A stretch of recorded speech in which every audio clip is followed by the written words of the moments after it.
Welcome everyone to Dr. John Bedker's Leadership Podcast, the podcast focused on leadership. The episode will begin shortly. Thank you so much for tuning in. Enjoy the podcast.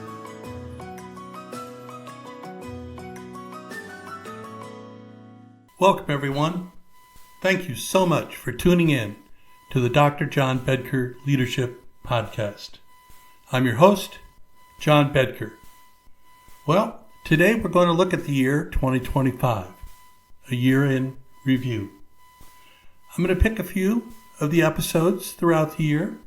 I'm going to talk about some exemplary leaders and highlight on that because it's the holiday season and we're going to celebrate some of the exemplary leaders that the podcast has focused on this year. I'll do it in chronological order. You can follow throughout the year. I think it's particularly interesting to understand who and when we recognized in an exemplary fashion this year, and then look at the events following the publication of that episode. Very, very interesting. Because as leaders, we like to think proactively. We like to try to think ahead. And certainly, we say with humility, but boy, oh boy, listening to some of these stories certainly makes you feel that way. So let's begin. The beginning of the year. Episode 70 did a podcast about the passing of the 39th President of the United States, Jimmy Carter, a leader. So, some good, some not so good. Certainly government and politics were a challenge, not only for President Carter, but for those that looked at him with a lens of criticality. But who was the man? Who was the leader? What did he aspire to do, and what did he do?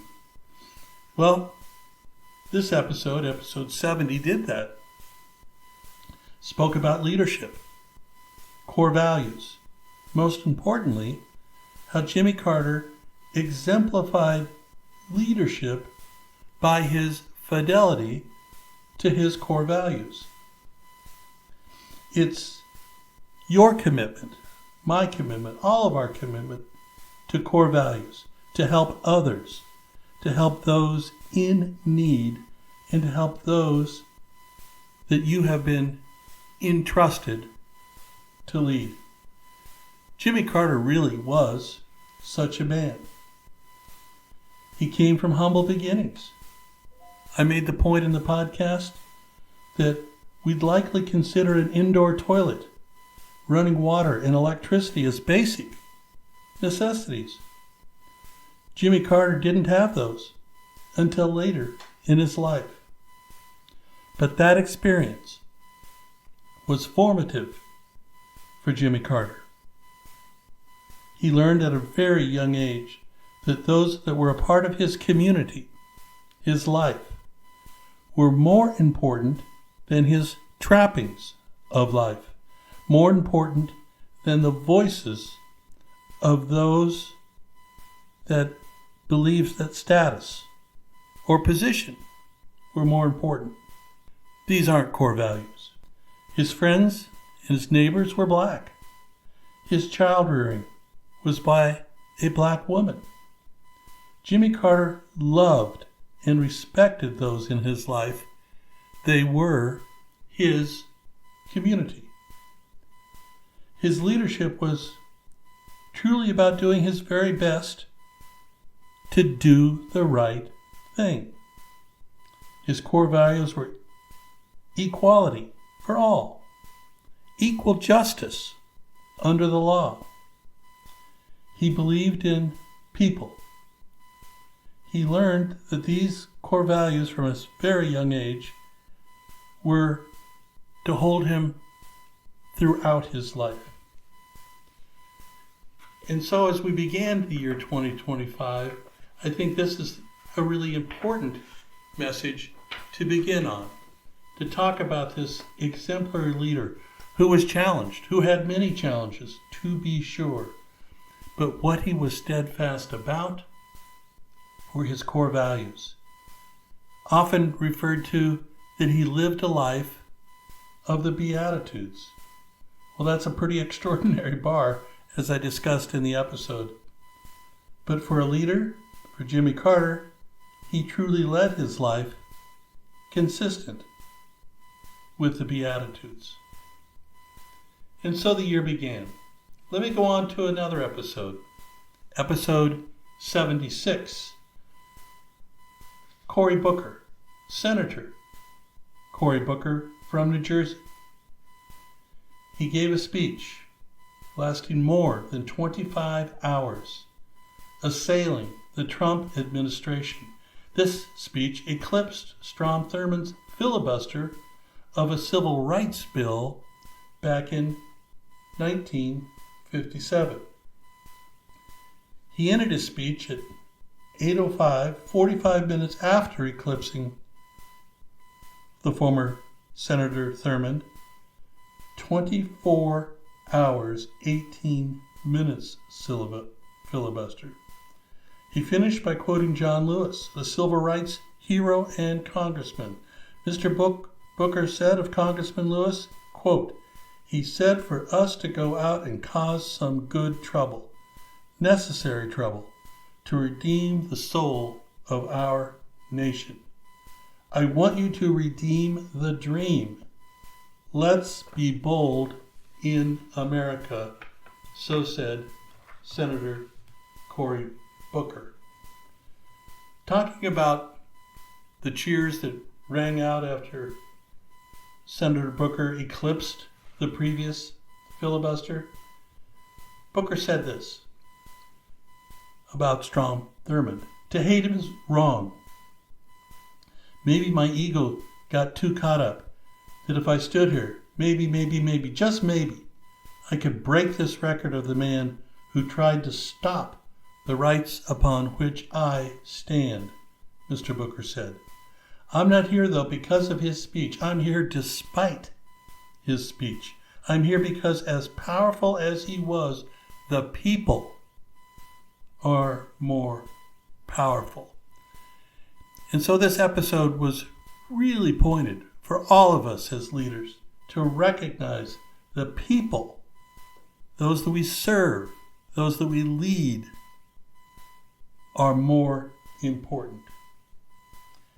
Senator Booker said the United States had reached a moral moment that required a stand against the Trump administration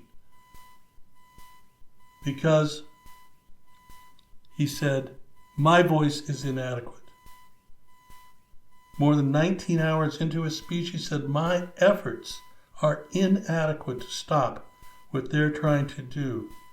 But we, the people, are powerful."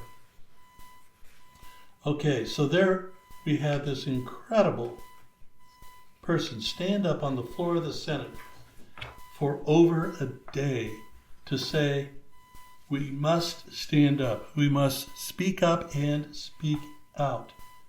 And he concluded it this way.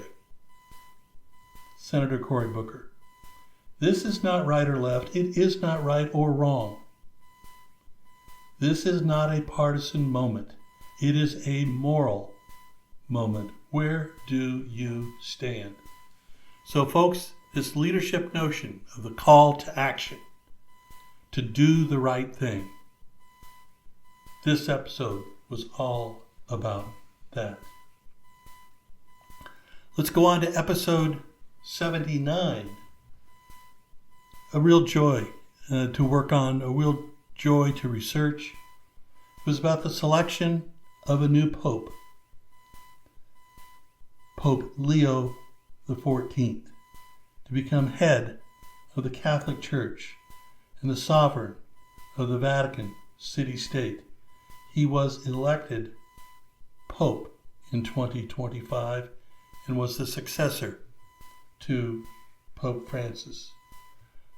Born in the United States, first American Pope ever, first to hold also not only U.S. citizenship but Peruvian citizenship, the second Pope from the Americas. This, of course, after Pope Francis. First, from the Order of St. Augustine. His papal name, he said, was inspired by Pope Leo XIII, who developed the modern Catholic social teaching amidst the Second Industrial Revolution. So this is a guy very current of the times. He considered things about advances in artificial intelligence and robotics to pose challenges for the defense of human dignity, justice, and for labor.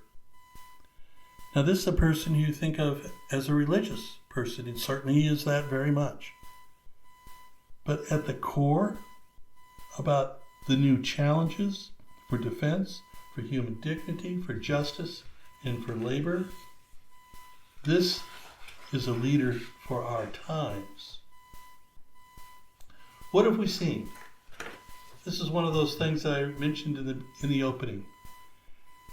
We did this knowing that this person had a life that was preparing him for this incredible leadership role.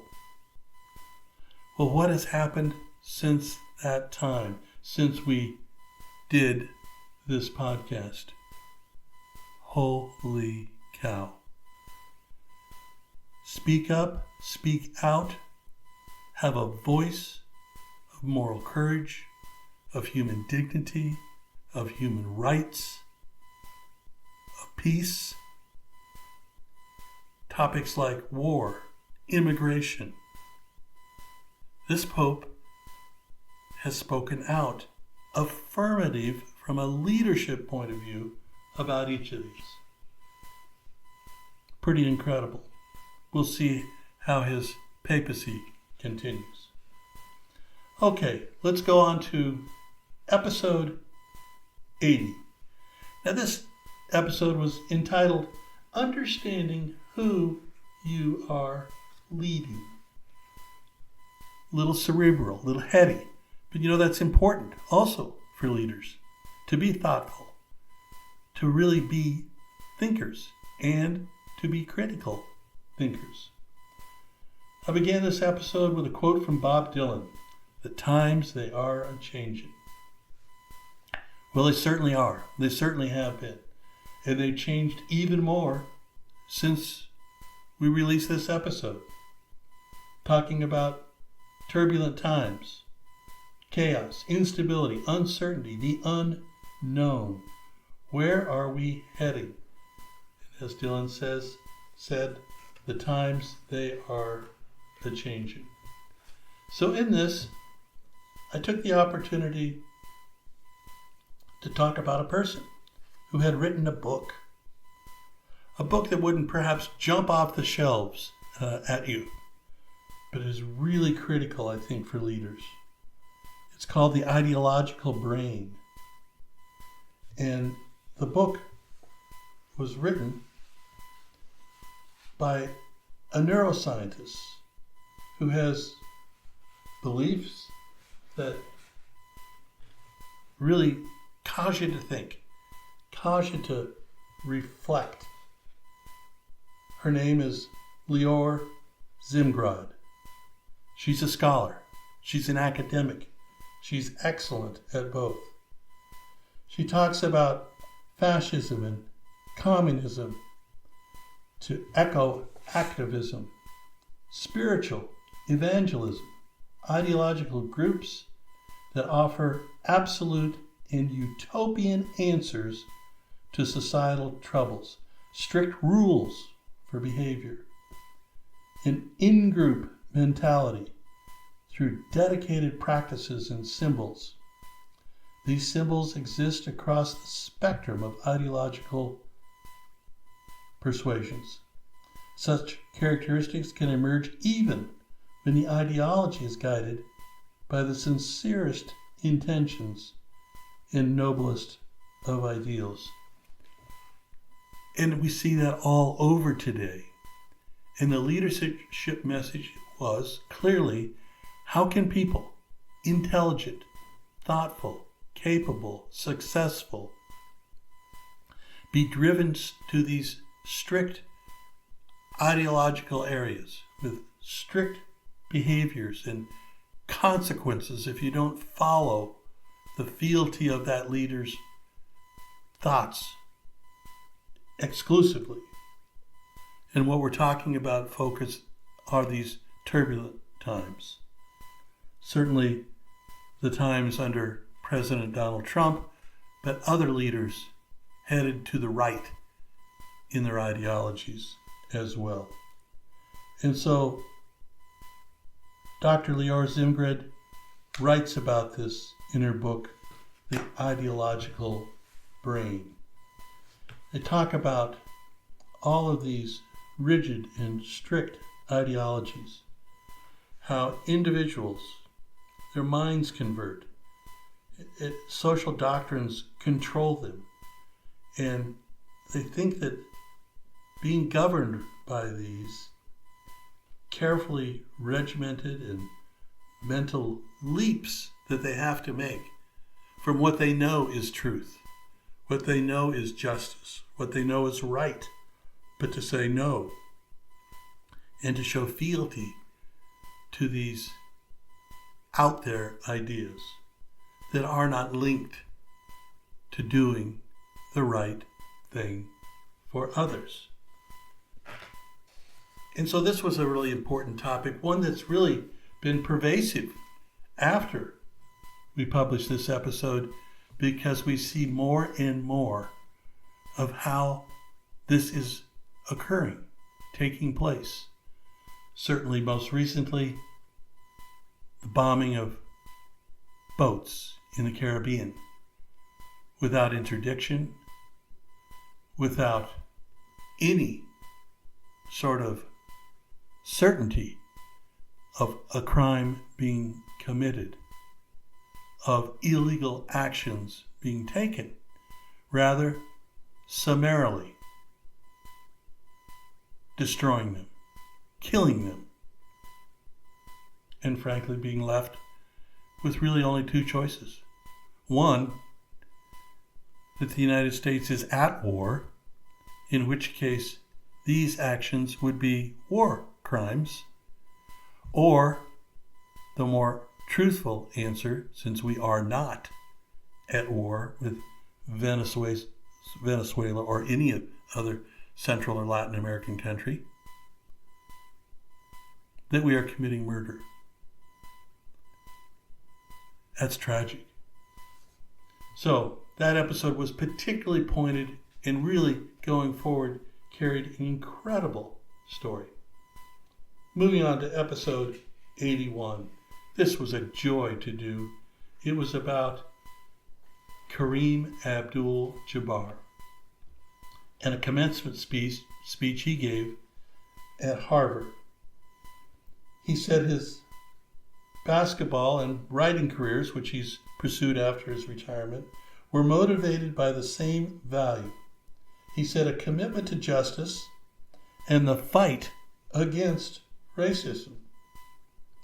That commitment, he said, sometimes required personal sacrifice, and he detailed in 1968 how he turned down an offer to play on the United States Olympic basketball team, a decision that cost him a childhood dream and dealt a blow to his reputation. Dr. Martin Luther King Jr. had been assassinated in April, and civil rights for black people were starting to feel like a fading dream, he said. Kareem Abdul-Jabbar said, I could not make myself say I'm okay with what my country is doing and participate, because he really sensed and believed he was no longer living in a multiracial democracy. Nor was the country he lived in doing what it could or should, the right thing, to fulfill that promise. He quoted from Dr. King in his speech at Harvard. He said, human progress is neither automatic nor inevitable. Every step toward the goal of justice requires sacrifice, suffering, struggle. That truth to him is encapsulated in the story of Rosa Parks, he said. Not just the successful desegregation of the Montgomery bus system after the bus boycott, but what came after. The years of continued struggle, including the 1956 bombing of King's home by segregationists. Abdul-Jabbar told the students at Harvard he sees evidence that King's confidence was justified. One of the reasons I'm so pleased to be here today, he said, is because I view Harvard University as being among the others willing to take Dr. King's place. After waiting for the audience's applause to die down, he continued, quote, "After seeing so many cowering billionaires, media moguls, law firms, politicians, and other universities bend their knee to an administration that is systemically stripping the U.S. Constitution, it is inspiring to me to see Harvard University take a stand for freedom." Looking out at the soon-to-be graduates, he encouraged them to become those, quote, others, the ones who step up in times of injustice, grounded by their core values, even as their paths lead to unexpected places. So here, folks, we have this incredible basketball player who's done so many things in sport and certainly so many things in life, but the core value is about justice, is about freedom for all, about we, the people. All right. I won't dwell on this next one, episode 86, but I spoke about leadership by veterans. Again, I mentioned this because it's so central to what's going on with the bombing of the boats in the Caribbean right now. Military people, senior military officers are having to make choices. Certainly Admiral Halsey made a choice to say no and to retire, to not be a party to what was going on. And now we have others confronted with the same decision about what to do in doing the right thing. I made the case in the podcast how important leadership was in the military, which is to say, not political, but to serve the nation and to follow all lawful orders. But there was the rub. What if that order is not lawful? And so I mentioned that briefly. Lastly, episode 91. Recently, I talked about a classmate of mine from the United States Naval Academy. Graduate of the Naval Academy, went to his first duty station. I spoke about this at length today. The class of 1973 at the U.S. Naval Academy, the class I am a member of, has now created the Fred Minier Ethics Fellow position. Why? Because ethics, just as I just spoke about veterans, is core to being not only a naval officer, but a leader of any type. And so this episode spoke about Fred, what he did, how he did it, and the title of this episode was called Non-Civi. Not for self, but others. And so I'll finish this episode by just reading the citation on Fred's passing on his first tour, not even 2 years out of the Naval Academy. It goes like this. Engaged in a diving operation in Taormina, Sicily, 30 May 1975, a diver in Ensign Meniere's party was sucked against the main intake. Ensign Meniere, with complete disregard for his own safety and fully aware of the personal dangers involved, instantly swam to the assistance and freed the stricken diver. As a result of his heroic efforts, Ensign Meniere was himself sucked up and lodged in the main condenser with simultaneous loss of his breathing apparatus. The third diver in the party, an enlisted man, attempted to help Ensign Meniere, who was now himself in danger. At this, Ensign Meniere, again fully aware of the personal dangers to himself and with complete disregard for his own safety, activated that last diver's flotation device, forcing him to the surface and safety. As a result of his heroic conduct, Ensign Meniere succumbed in the condenser intake, gallantly sacrificing his life in order that his shipmates might live. His courageous and prompt actions in the face of certain death undoubtedly saved the lives of his fellow divers and were in keeping with the highest traditions of the United States Naval Service. And so we end this year review with this really important class motto, but should be a leadership model for all: non-sibi. Not for self, rather for others. Okay, some really exemplary leaders, some good stories. I want to just thank everyone for listening to the Dr. John Bedker Leadership Podcast this year. I really and truly support it. I am grateful and thankful and humbled by your listening. Thank you, every single one. Happy holidays. We'll go on a little break here for the holidays and be back with you in the new year. Take care, everyone. See you in 2026.